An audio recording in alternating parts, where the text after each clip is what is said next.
Some stories begin with courage. Others begin with urgency. But this one begins with something quieter. It begins with a memory that stayed too long and a question that arrived too late.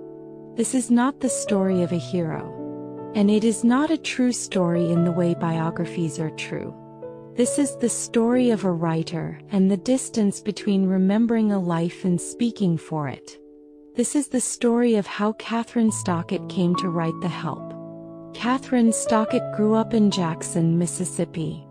In her childhood home, there was a woman who cooked the meals, cleaned the rooms, and helped raise the children. Her name was Demetri. As a child, Catherine felt close to her. She remembered warmth, laughter, a voice that filled the house.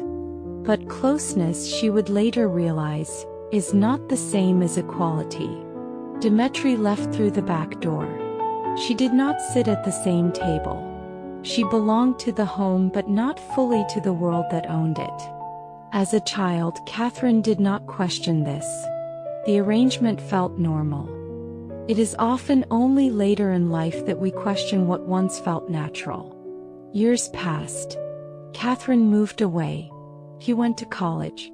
She became an editor in New York.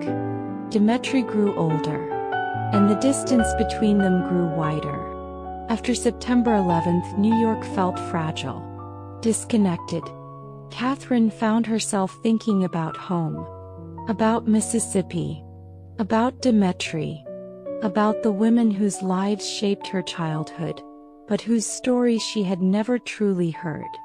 It was only then she realized what she had never asked. Not about fear. Not about humiliation. Not about what it meant to live inside a system that demanded silence.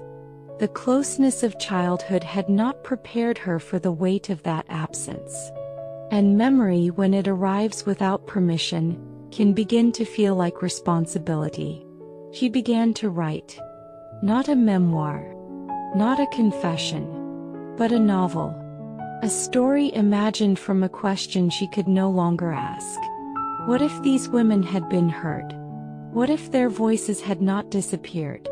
It took years. The manuscript was rejected again and again.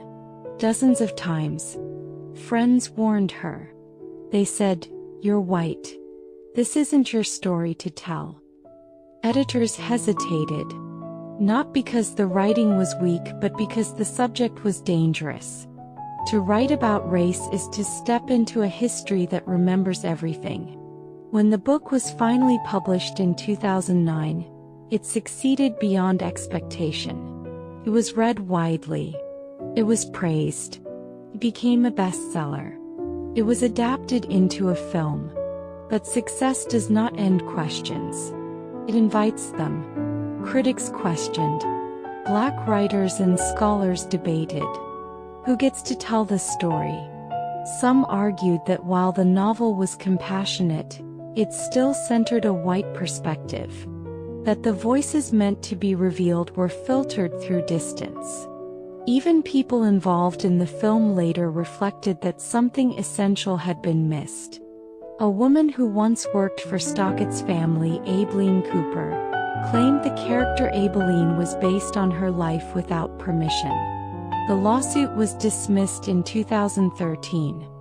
But the discomfort remained. Because the question was never legal. It was ethical. Catherine Stockett did not claim perfection. She said she wrote from memory, from affection, from regret. And that may all be true. But good intentions do not cancel distance. Writing can preserve a voice and still reshape it. It can rescue a story from silence and still leave something unsaid. This does not make the book worthless. But it means it cannot be final. This is not a story about saving anyone. It is about what happens when someone realizes, too late, that listening should have come first. The Help is not a historical record. It is not a testimony.